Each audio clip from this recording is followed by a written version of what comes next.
नमस्कार, जोहार, मैं संजय और आप देख रहे हैं न्यूज झारखंड। चलिए जानते हैं सुबह से लेकर शाम तक की तमाम बड़ी खबरों को। पहली बड़ी खबर की बात करें तो रांची के जेएससी स्टेडियम में गूंजेगा 38,000 खेल प्रेमियों का शोर। 19 नवंबर को होने वाले भारत न्यूजीलैंड T20 मैच में स्टेडियम की पूरी क्षमता यानी 38,000 दर्शकों को मैच देखने की अनुमति मिल सकती है।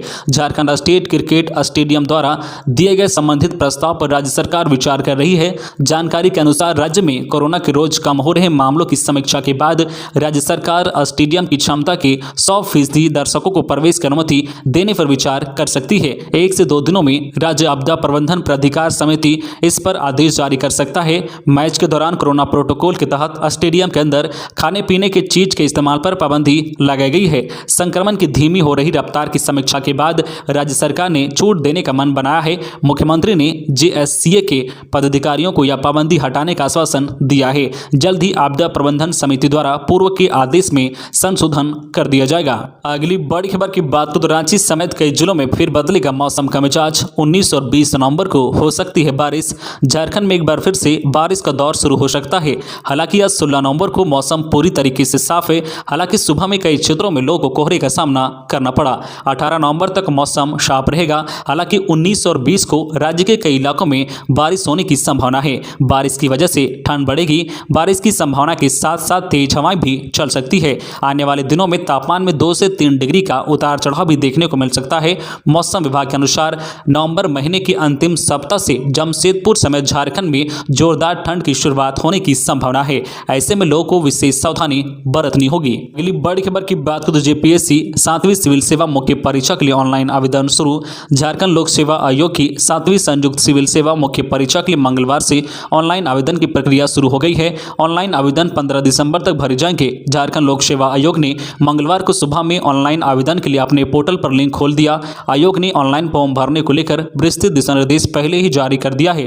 प्रारंभिक परीक्षा में सफल घोषित 4,293 अभ्यर्थी मुख्य परीक्षा में शामिल होने के लिए ऑनलाइन फॉर्म भरेंगे। मुख्य परीक्षा अगले साल जनवरी माह में आयोजित होगी। आयोग द्वारा शीघ्र परीक्षा का कार्यक्रम जारी किया जाएगा। अगली बड़ी खबर की बात करें तो झारखंड में कोरोना के 21 नए मरीज मिले, 14 ठीक हुए, 1 की मौत। झारखंड में पिछले 24 घंटे के दौरान कोरोना से 14 मरीज ठीक हुए हैं और 21 नए मरीज मिले हैं, जबकि 1 मरीज की मौत हुई है। स्वास्थ्य विभाग के अनुसार रांची से 15, देवघर से 1, दुमका से 1, पूर्व सिंहभूम से 3 और जामताड़ा से 1 नए मरीज मिले हैं। वहीं राज्य में कोरोना से देवघर जिले के 1 मरीज की मौत हुई है। राजधानी रांची में कोरोना के 91 सक्रिय मामले हैं। राज्य में कुल कोविड-19 का मामला अब 3,49,027 हो गया है। राज्य में कोरोना के 141 सक्रिय केस हैं, जबकि राज्य में कोरोना के 3,43,747 मरीज अब तक ठीक हुए हैं। अब तक राज्य में 5,138 मरीजों की मौत कोरोना से हुई है। अगली बड़ी खबर की बात करें तो पंचायत चुनाव क्यों टाल रही है राज्य सरकार। सुदेश आसू पार्टी के केंद्रीय अध्यक्ष सुदेश कुमार महतो ने कहा है कि सरकार को यह सार्वजनिक करना चाहिए कि पंचायत चुनाव क्यों टाला जा रहा है, जबकि पंचायती राज व्यवस्था निचले स्तर पर विकास की नींव खड़ी करते हुए गाँव की अहमियत स्थापित करती है। यह चुनाव सिर्फ चुनाव मात्र नहीं है, बल्कि गाँव के नेतृत्व को उभारने का अवसर भी है। यह गाँव को सरकारी तंत्र के नजदीक लाने का भी अवसर है। लेकिन पंचायत चुनाव को लेकर वर्तमान सरकार की नीयत स्पष्ट नहीं है। आसू प्रमुख ने कहा है कि 2 साल से झामू महागठबंधन की सरकार इस मामले में टाल मटोल कर रही है। बाकी ट्रांसफर, पोस्टिंग, ठेका, पट्टा, उद्घाटन, शिलान्यास सब कुछ किया जा रहा है, लेकिन गांव को अधिकार देने से वह बचती है। हेमंत सरकार के 2 साल में पंचायती राज व्यवस्था के जरिए कितने काम हुए हैं, इस पर भी श्वेत पत्र जारी करना चाहिए। खबरों में आगे बढ़ने से पहले आपसे रिक्वेस्ट है कि अगर आप चैनल को सब्सक्राइब नहीं किए हैं तो प्लीज चैनल को सब्सक्राइब करके बेल आइकन प्रेस कर दे, जिससे आपको झारखंड की हर छोटी बड़ी खबर का अपडेट आप तक पहुंचता रहे। चलिए बढ़ते हैं खबरों की ओर। अगली बड़ी खबर की बात हो तो नगर निगम में मेन रोड पर चलाया अतिक्रमण हटाओ अभियान। 85 ठेला व गुमटी जब्त। रांची नगर निगम ने मंगलवार की सुबह 7 बजे से शहर की लाइफलाइन कही जाने वाली मेन रोड को अतिक्रमण मुक्त करने का अभियान शुरू कर दिया है। कचहरी चौक से अभियान की शुरुआत हुई है। इस अभियान में अब तक 85 ठेला, गुमटी, बेंच आदि जब्त किए गए हैं। यह वह सामान है जिसे दुकानदार ने सड़कों के किनारे दुकान लगाने के लिए छोड़ रखा था। रांची नगर निगम का कहना है कि इस अभियान में अब जो भी सामान जब्त किया जाएगा उसे किसी भी हालत में नहीं छोड़ा जाएगा। पहले यह सामान जुर्माना लेकर छोड़ दिया जाता था। इसके बाद दुकानदार फिर जो है अतिक्रमण कर लेते थे। लेकिन अब जो है रांची नगर निगम की सोच है कि ठेला गुमटी नहीं वापस की जाएगी ताकि दुकानदार दोबारा अतिक्रमण न कर सके। यही नहीं, अभियान अब लगातार चलेगा। प्रतिदिन अभियान चलाने से सड़क किनारे अतिक्रमण करने वाले फुटपाथ दुकानदारों को फिर अतिक्रमण करने का मौका नहीं मिलेगा। अगली बड़ी खबर की बात करें तो जुआ खेलते धराए डोमचांच नगर पंचायत उपाध्यक्ष पप्पू मेहता समेत टीम के 11 लोग कोडरमा तिलैया पुलिस ने सोमवार की रात्रि एक विशेष अभियान चलाकर झुमरी तिलैया असनाबाद स्थित एक भवन से 11 जुआरियों को गिरफ्तार किया है। गिरफ्तार जुआरियों में जिले के डोमचांच नगर पंचायत के उपाध्यक्ष पप्पू मेहता, झुमरी तिलैया सीडी कॉलोनी निवासी राहुल सिंह, ताराटांड निवासी गौरव सिंह, संतोष यादव, बहादुर समेत अन्य लोग शामिल हैं। जिले के एसपी कुमार गौरव के निर्देश पर तिलैया पुलिस की टीम ने यह कार्रवाई की है।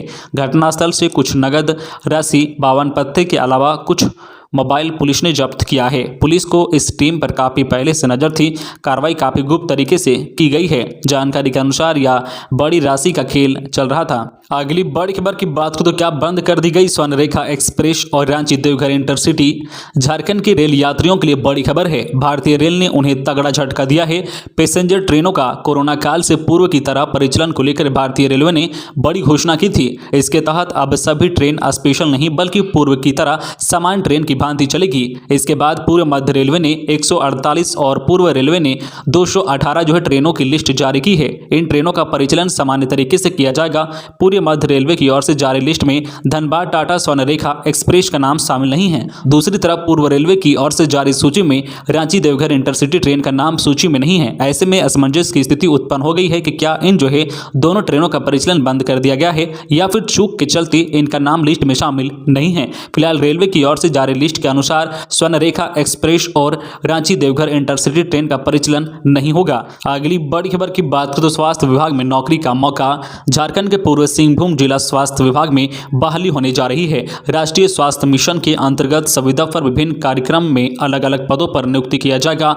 इसकी प्रक्रिया शुरू कर दी गई है। जिले में राष्ट्रीय स्वास्थ्य मिशन के अंतर्गत कुल 206 पद रिक्त हैं, जिस पर अनुबंध पर बहाली होगी। इसमें कुल 14 तरह के जो है कर्मचारी शामिल होंगे। स्टाफ नर्स से लेकर एएनएम, जीएनएम, डाटा मैनेजर, पोषण सलाहकार सहित अन्य जो है शामिल होंगे। अभ्यर्थियों का चयन लिखित परीक्षाओं में प्राप्त अंक एवं शैक्षणिक योग्यताओं से प्राप्त अंक के आधार पर किया जाएगा। अंतिम रूप से जो है तैयारी की सूची सिविल सर्जन व आयुक्त के कार्यालय के सूचना पट तथा पूर्व सिंहभूम जिले के वेबसाइट jamshedpur.nic.in पर प्रकाशित की जाएगी। अगली बड़ी खबर की बात करें तो थानेदारों को सतर्कता के निर्देश। बूढ़ा की गिरफ्तारी पर बड़ी नक्सली घटना का अंदेशा। जिले में हाई अलर्ट। कांड्रा के गिद्दी बेड़ा टोल प्लाजा के पास 12 नवंबर को नक्सलियों ने सुप्रीम कमांडर किशन दा उर्फ बूढ़ा और उसकी पत्नी की गिरफ्तारी के बाद नक्सली बड़ी घटना को अंजाम दे सकते हैं। इसी अंदेशा में एसएसपी डॉक्टर एम तामिल वानन ने पूर्व सिंहभूम जिले के नक्सल प्रभावित क्षेत्रों में 28 जगहों पर फोर्स तैनात कर हाई अलर्ट रहने का निर्देश दिया है। नक्सल प्रभावित इलाकों के थानेदारों के लिए दिशा निर्देश जारी किया गया है। एसएसपी ने बताया कि किशन दा की गिरफ्तारी के बाद जो है पटमदा, बोडाम, घाटशिला और पश्चिमी बंगाल से जुड़े इलाके काफ़ी संवेदनशील हो गए हैं।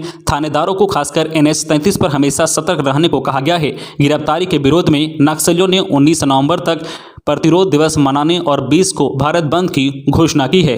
अगली बड़ी खबर की बात करें तो कोरोना के साथ डेंगू का प्रकोप। पिछले साल से डेंगू के मरीज दोगुने। कोरोना के बाद विभिन्न राज्यों में डेंगू महामारी की तरफ फैल चुका है। हालांकि वर्तमान में झारखंड में ऐसी स्थिति नहीं है, फिर भी जो है झारखंड में पिछले साल के मुकाबले राज्य में डेंगू के मरीजों की संख्या दोगुनी हो गई है। पिछले साल पूरे झारखंड में 79 डेंगू के कन्फर्म मरीज मिले थे। वही इस साल अक्टूबर तक ही 156 मरीज मिल गए हैं। वही पिछले साल चिकनगुनिया के 157 मरीज मिले थे। वही इस साल अक्टूबर तक ही 174 मरीज मिल चुके हैं। पिछले साल के मुकाबले में अब तक अक्टूबर में ही चिकनगुनिया के मरीजों की संख्या अधिक है। रिम्स के वरिष्ठ चिकित्सक डॉक्टर संजय सिंह ने बताया कि पिछले साल की तुलना में डेंगू के मरीजों की संख्या अधिक है, पर जो है कॉम्प्लिकेशन कम आ रहे हैं।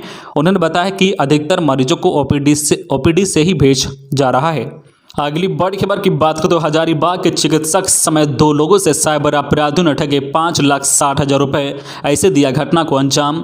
हजारीबाग शहरी क्षेत्र में 2 लोगों से साइबर अपराधियों ने 5,60,000 रुपये की ठगी कर ली है। पहली घटना सदर अस्पताल में पदस्थापित डॉक्टर मुकेश कुमार मेहता के साथ हुई है। डॉक्टर के खाते से 4 लाख रुपये की ठगी हुई है। इस संबंध में भुक्तभोगी डॉक्टर ने सदर थाना में प्राथमिकी दर्ज कराई है। चिकित्सक योनो लाइट ऐप से बैंक से राशि लेन देन का कार्य करते थे। ऐप में कुछ खराबी आ गई थी। चिकित्सक ने कस्टमर केयर से बात की। इस क्रम में चिकित्सक ने एटीएम कार्ड नंबर, आधार नंबर, मोबाइल नंबर मांगा गया। चिकित्सक ने मांगी गई सभी जानकारी दी। इसके बाद चिकित्सक के खाते से 4 लाख रुपए की निकासी कर ली गई है। दूसरी ठगी की घटना नूतन नगर के रवि प्रसाद नारायण के साथ घटी है। इनके खाते से साइबर अपराधियों ने 1,60,000 रुपए की निकासी कर ली है। तो ये थी आज की झारखंड की टॉप बड़ी खबरें। इसी तरह झारखंड की हर छोटी बड़ी खबर देखने के लिए आप हमारे चैनल न्यूज झारखंड चैनल को सब्सक्राइब करके बेल आइकन प्रेस कर दीजिए, जिससे आपको झारखंड की हर छोटी बड़ी खबर का अपडेट आप तक पहुंचता रहे। तो आज के लिए बस इतना ही, हमें दीजिए इजाजत, फिर मिलते हैं नेक्स्ट न्यूज में।